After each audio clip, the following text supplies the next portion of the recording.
6 Skyview Network, sponsored by Terry Lambert Hyundai. It's going to be a dry Thanksgiving evening with cold air rushing in. Tomorrow morning we'll have temperatures in the low 40s. Then we have a freeze watch in effect for Saturday morning, followed by a hard freeze likely next week. I'll have a look at all those temperatures coming up. Right now on News Channel 6 at 6, Thanksgiving is not only happening inside the homes of folks living in the CSRA, there's also a feast in the streets. We'll take you there. It's your news at 6. Starts now. Live from Television Park, this is WJBF News Channel 6 at 6. Happy Thanksgiving, everyone. I'm Bria Smith, in for Brad and Jenny. Thank you for joining us. Coverage you can count on begins in Augusta with Cafe 209 holding its annual Feast in the Streets Thanksgiving event this morning. From 11 a.m. until 2 p.m., folks had the chance to get a hot meal with all kinds of Thanksgiving favorites and toiletries and sleeping bags. Local members and leaders of the community say coming together for this event speaks to the strength of Augusta amid the recent challenges of Hurricane Helene. Those who benefited from the event agree. I think it's an amazing thing for the community just to kind of revitalize everything that's going on in the community and to have everybody come together and just have smiles and love in the community. That's big for me. Event organizers and business owners say they were glad the community was able to stand strong and provide a sense of security for all this Thanksgiving. And it's time now for our first look at our weather with Chief Meteorologist Jenna Petracci. Jenna? Well, happy Thanksgiving, everyone. I hope you had a fantastic day so far. You may have heard a little bit of thunder, seen a little bit of rain this morning. We had a cold front come through that brought us some breezy conditions to kick off our Thanksgiving, followed by a few strong storms in some places. But now, as we take a look outside on our Terry Lambert Hyundai Skyview cam, it's a nice dry night, but those temperatures are going to be dropping off quickly. This morning, we were above average by 9 degrees, low of 49. Our high today made it all the way up to 74, so definitely much warmer than normal for this time of the year. We're currently sitting at 66 degrees. Skies are clearing. Northwest wind coming in at 10 miles per hour. Notice a dew point of 47, so all of that dry air is rushing in.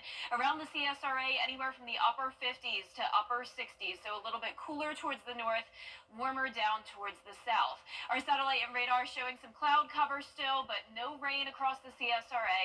And by tonight, we'll start to see those clouds clear as more dry air moves in along with those cooler temperatures. So here's a look at your Friday forecast, starting out in the mid-40s in the morning, upper 50s for highs. So if you're headed out Black Friday shopping, you'll want a jacket with you throughout the day, but lots of sunshine to enjoy for your Friday and throughout the weekend, but definitely stay warm. We have a freeze watch in effect for Saturday morning, and that'll be followed by a freeze or hard freeze likely by next week. So we'll be watching that very closely for you. And you can see here over the next 3 days, it's going to stay sunny and dry. Those low temperatures going down into the upper 20s Saturday and Sunday morning. I'll have a look at when we'll warm up coming up, but back to you, Bria. Jenna, thank you. In Aiken, many chose to spend Thanksgiving with friends and neighbors at the Come to Table meal. Come to the Table is hosted by the Salvation Army in Aiken. It replaces One Table, which was a community meal that took some time off after struggles to find a venue. 700 meals were served today at First Baptist Church with all the fixins. Staff members say everyone should have a seat at the table on Thanksgiving Day. I thank our community because it was hit so hard and because many are still feeling the effects of what happened. This event really is providing a way for individuals to, just for a moment in time, to just escape the realities that they face, to enjoy a good piece of pumpkin pie and some turkey. Event organizers say feeding the community brings us together as one. And a special day for a special group of dogs in Aiken County. A healthy meal was provided to all of the dogs without a forever home. Volunteers served the animals turkey casserole. The shelter on Wire Road is also closed today and tomorrow, but will reopen on Saturday at 11 a.m. for adoptions. Coming up, the push for tougher gun safety laws in Georgia. What these proposed changes could mean for gun owners when we return. TV's #1 World has everyone talking. Entertaining, hilarious, and so fun to watch. Funniest couples is Lucy and Ricky. Thanks for all the love. Weekday mornings at 9 on News Channel 6. Some state lawmakers are looking to tighten up gun safety regulations. The new policy recommendations being proposed after one of the deadliest school shootings of 2024 in Georgia. Christine Qualley explains what these new regulations could mean for gun owners or those looking to purchase one. With state lawmakers returning to the Capitol come January, many are already working on recommendations for new legislation, including safe storage gun laws. The issue front of mind for many with the Appalachia High School shooting happening in North Georgia only a few months ago. Colin Gray, the father of the shooter, is accused of ignoring his son's warning signs and purchasing the firearm used in the incident. We need legislation as it relates to civil penalties, as well as not just a particular parent, but there's other people in this particular ecosystem that may have failed this child. The Georgia Senate Study Committee on Safe Firearm Storage is a result of a resolution passed in the State House last March. It created a bipartisan committee to examine state laws related to firearm storage and whether they should be changed. I didn't know when I held my very first meeting that we would have one of the worst mass shootings in Georgia at one of our high schools. I did not know that. But after that incident happened, it just made the work that we were doing in this committee that much more relevant, and it created certainly in me a sense of urgency. However, some of the committee's suggestions have already proved controversial. We're on a slippery slope of over-regulation due to a very, very, very small percentage of people who do nefarious and bad things. It's nearly impossible for a parent to have to get up in the morning every morning, and before you go brush your teeth, you open up a safe and put a shotgun or a rifle or a pistol away. Or before you go to bed, you open it up so it's readily available. Members in the community is concerned about not having quick access to these type devices. So with current technology, with biometrics, fingerprints that are used to open these type devices, those kind of arguments are null and void anymore. Other recommendations from the committee include a 10-day waiting period for purchasing assault weapons, increased monitoring systems in schools, and possible penalties for leaving guns in unlocked cars, something the city of Savannah has already implemented. We need more cities like Savannah that's going to stand up and say, if you're going to have these weapons, then you're going to be required to store them safely. If you're not, then there are going to be some consequences if you don't. Before the proposed regulations are sent to the larger state legislature, they need to be approved by Republican members on the committee as well. Once finalized, they will go to the floor in Atlanta. We'll be right back. Brand Smart USA is stores open today, Thanksgiving Day until midnight. You can't always choose the weather, but you can choose your weather app. Go with the most accurate and most trusted, the Live 536 mobile app. Download it today. Now, your most accurate forecast with WJBF Live Viper 6. Welcome back. Well, definitely not a washout today for Thanksgiving, but we did pick up on a little bit of rain. So in case you slept through it this morning on your day off, let's walk you through what happened. So starting at 7 o'clock in the morning, we had a little bit of rain down in our southern line counties, some stronger storms to the north of the lake, and then these moved in from the northwest. So we picked up on a few showers around the metro and Aiken County around 9 a.m. Then the storms got a little bit strong as they moved through Burke County down to Washington County. Special weather statement was issued for parts of Washington and Johnson County. Lots of lightning as those storms passed down towards the south. Scrubbin County right around Sylvania picked up on a pretty heavy cell there around lunchtime. But that's about it. So then the rest of the afternoon was nice and dry, and you can see all that dry air coming in with dew points now falling into the upper 40s. Still some higher moisture though down towards our southern line counties. Winds are still coming in from the northwest, a bit breezy with sustained winds up to 15 miles per hour. The winds gusting up to around 25, but the winds have settled down from earlier, so that lake wind advisory is no longer in effect. Upper 50s through upper 60s, so cooler air towards the north, a bit warmer down towards the south, and you can see all of that cold air rushing in, taking over the United States. 11 degrees up in Bismarck, but notice some 60s still in Texas as well, like our area, and 70s in Florida for your Thanksgiving evening. Satellite and radar showing that big blue H moving in. High pressure back in control, so we'll have lots of sunshine as we go into the weekend.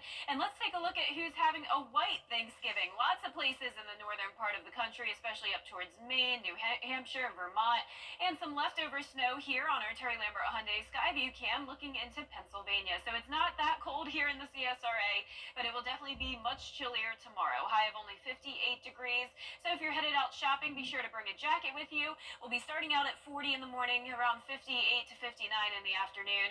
Our Futurecast model showing some cloud cover still overnight. I do think this is a little bit aggressive with the rainfall, but I did add in a 10% chance of rain for the possibility of some stray showers early in the morning tomorrow, but for the most part it will be dry. Then by Friday night we'll really start to feel that cold air with a freeze watch going in effect through Saturday at 9 a.m.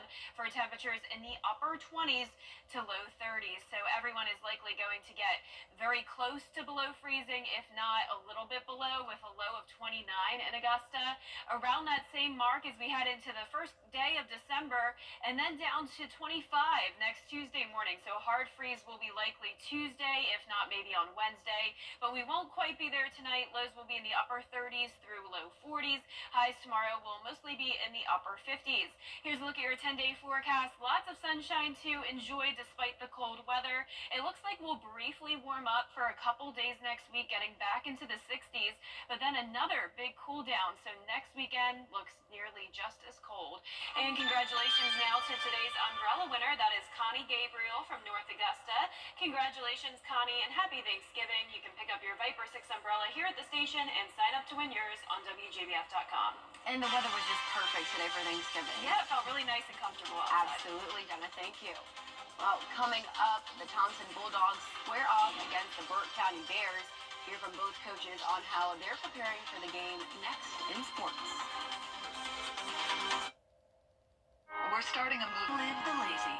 Weather headlines on News Channel 6, brought to you by Hickson Roofing.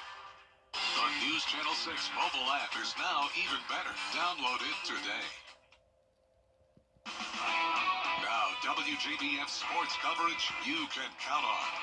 The goal for every high school football team is to practice during the week of Thanksgiving. Well, that's the case for both Thompson and Burke County, as these two rivals will square off once again, but this time in the playoffs. The Burke County Bears may be practicing in the cold, foggy weather, but look forward to potentially extending their season. I've stressed to them this week is it's a privilege to be playing this week. However, it's an earned privilege, and they've earned the right to be here, and we couldn't be more excited about it. The last time these two teams met on November 8th, Burke County edged out Thompson with a 47-35 win. The Bears are averaging 245 rushing yards per game this season, while the Bulldogs have 244 yards, all coming down to the battle of the trenches. We're going to rely on our guys that we have in the backfield. They have a pretty good offensive line up front that does a great job opening holes up, and our guys are going to have to meet the challenge. They have a top running back in the state of Georgia, and so do we. And we know he's going to get the ball, and they know we're going to get the ball, and he's going to run it. For Thompson, the focus is improving their defensive scheme and limiting the turnovers. We gave up entirely too many points. Anytime you let someone score, or shall I say they force their will to score 47 points, we got to do a better job of trying to slow them down and stop them and take away some things that they like to do. Offensively, I thought we scored 35 points, but we turned the ball over 4 times, and you can't do that in a big game. It's not just any big game, but an opportunity to knock off a region rival, all with a trip to the state semifinals on the line. This will be the first time Thompson and Burke has played in the state playoffs, and it's just one of those things of two communities that are very passionate about their football. We got another home game this week, and, we just hope that we have a big crowd and be able to feed off that enthusiasm and energy, because we're going to need it. It's going to be a war Friday night. Kickoff is set for Friday, 7 p.m. at the Bear Den. Reporting in Burke County, Gianna Cephalou, WJBF News Channel 6. The Barnwell Warhorses are gearing up for their next playoff game tomorrow night, and to prepare, this morning they held a very special practice. Organizers encouraged the community to pack the MAC and cheer on the team during this morning's practice. The Warhorses are in familiar territory as they enter the third round of the South Carolina playoffs. The Barnwell faithful came together to show their support for their team as they get ready for their next challenge. We try to do this, get these people out here. They support us all year. Our kids love this, but it gives them a chance to be out here with us, and This is a small town. It's a small community that really has a great opportunity. Come Friday night, they come every Friday night. They come back to the stadium every week, and we're thankful for their support each week. The War Horses take on She-Ra in Barnwell tomorrow night at 7:30 p.m. Today was the start of what coaches hope will be a yearly tradition at Aquinas High School. Today, all former Lettermen were invited to watch the Fightin' Irish practice ahead of tomorrow night's playoff game.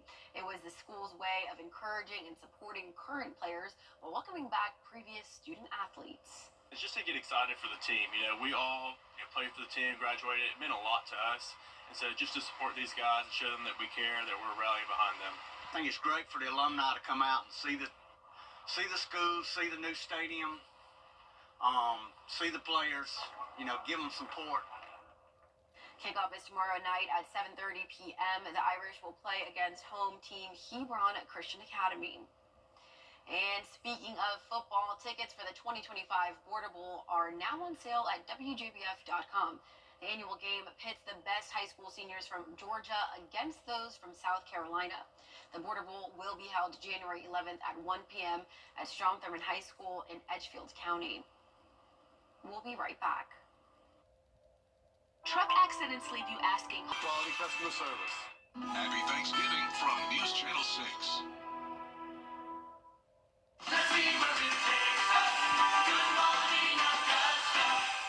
Truck accidents leave you asking hard questions. Call the Strong Arm, attorney John Foy and Associates. Truck accidents are devastating. You need help and you need answers. We'll get you both as quickly as possible. We here at WJBF feel the only thing that is just as good as spending time with family and friends during the holiday is the food. So we thought we would share our most favorite and least favorite desserts.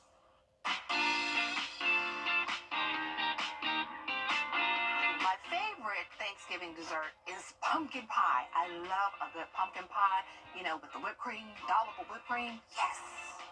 My least favorite, I despise sweet potato pie. Yuck. Sweet potato pie. Hey everybody, Brad Means wishing you the happiest of Thanksgivings. My all-time favorite dessert is cherry pie. It's so good.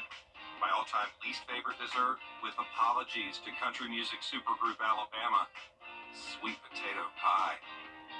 So I know most people probably don't view this as a dessert because it's usually eaten with the main course, but I would say sweet potato casserole. It is a sweet dish, so I think it could count as a dessert. I absolutely love it. It's one of my favorite Thanksgiving foods in general. And then for my least favorite, it's funny, Bria was just in here saying her favorite is apple pie, but my least favorite is apple pie because of the crispy top. I'm not a big crust person, so I usually like pies like pumpkin pie more than apple pie. Hey everyone, Miller Hyde here. My favorite Thanksgiving dessert is apple pie. I just love it so much. Now my least favorite is another pie, pumpkin pie. Not a big fan of the pumpkin. My favorite Thanksgiving dessert has to be my Mimi's pumpkin roll. My least favorite, I don't think I've found it yet because I love all desserts. So we're talking about favorite Thanksgiving dessert? More mashed potatoes and gravy. Least favorite? Not gonna call names. Favorite dessert would have to be pumpkin pie. Least favorite dessert, apple pie. My favorite dessert, you gotta have Diane Howard's pineapple cream cheese cake. You gotta love it. You gotta love that one. Or if you don't like that one, you gotta have Miss Pauline Williams pound cake. Those are my favorites during the holidays. Least favorite, I don't like a lot of stuff. Coconut pie, fruit cake, that pineapple cream cheese, that Pauline Williams pound cake. It'll work. So Thanksgiving, growing up in my house, we always had pumpkin pie, apple pie, cherry pie. Out of all of those, I think my favorite is probably either the apple or the cherry. I love that. I like good pumpkin cheesecake. I hate pumpkin pie. I hate pecan pie. Definitely those traditional Thanksgiving pies I'm not a huge fan of, but give me some cherry pie or apple pie with some ice cream and I'm good. I must say my favorite Thanksgiving dessert has got to be red velvet cake. You don't even have to add the frosting to it. If you bake it just right and follow the instructions, that is good with me. When we're talking about the least favorite dessert, it's got to be candy yams. My favorite Thanksgiving dessert is really apple pie, warm apple pie with ice cream. And I really can't stand a traditional pumpkin pie. I like pumpkin cheesecake, but not pumpkin pie. So number one, we'll go with the favorite. My absolute favorite, sweet potato pie. If you got good sweet potato pie, I'm coming to your house. I'm going to be there. I'm going to enjoy it. And the worst, the absolute worst dessert, because we can't even call it dessert. I'm talking about cranberry sauce. Take the cranberry sauce home, y'all. Don't bring it. My favorite dessert on Thanksgiving would have to be my mother's blackberry jam cake. I have such wonderful memories as a child helping her crack walnuts. She would do it all from scratch. It was so great. A dessert I don't like? Forget about it. I like them all. So much fun. Well, be sure to watch the full newsroom dessert poll later tonight on WJBF.com. And we'll see you again for News Channel 6 at 7. Have a great rest of your Thanksgiving.